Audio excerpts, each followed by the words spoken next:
Good morning and welcome to Monday morning, the 14th of February. Today's devotion is entitled The Pain and Persistence of Doubt. The Pain and Persistence of Doubt. Michael Card cites Luke 24, 1 through 12 as a passage that's referenced here today. And the song lyrics are co-written once again by Scott Brasher.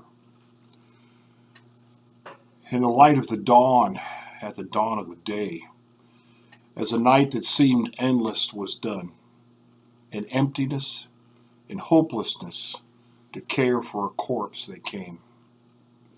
In the dim morning light, they thought they just might have caught a glimpse of a stone rolled away. In fear they bow, not knowing how. They could hear an angel say, "Why search for the living here among the dead? Can't you see that he's simply not here? Why can you not figure out what his words were all about? When will you let go of the pain and persistence of doubt?"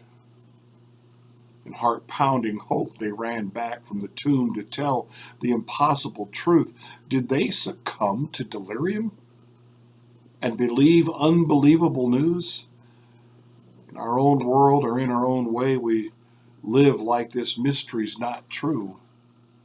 But if we take care and defy the despair, in our own ears the words might ring true. Delirium is the medical term that Luke uses to describe the women. It does not say the women were delirious, but that the 11 apostles thought they were. To the apostles, these are simply emotional women caught up in the moment of their sorrow, their grief. After all, there is no way it could be true.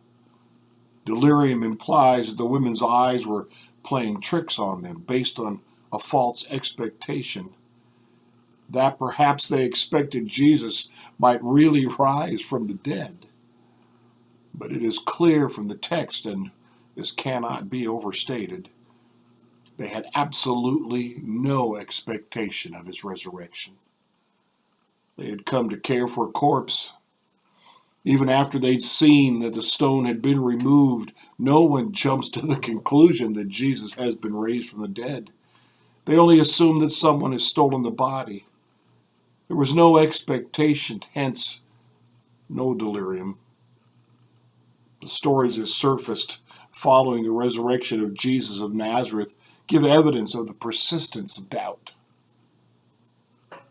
In spite of his repeated promises that he would be raised from the dead, despite the evidence of the stone rolled away in the empty tomb, his first followers held on to their doubt. Confronting their pernicious doubt is the angelic question, "Why are you looking for the living among the dead?" After all, angels are always asking questions that indicate the person they're talking to has no real grasp of the situation.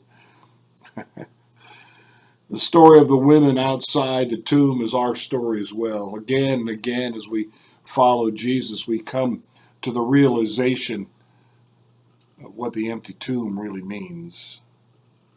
It's not as if we accept it once and move on, squeezing out all the meaning once and for all, and that means Luke means for us to hear in our own ears the question asked by the angel.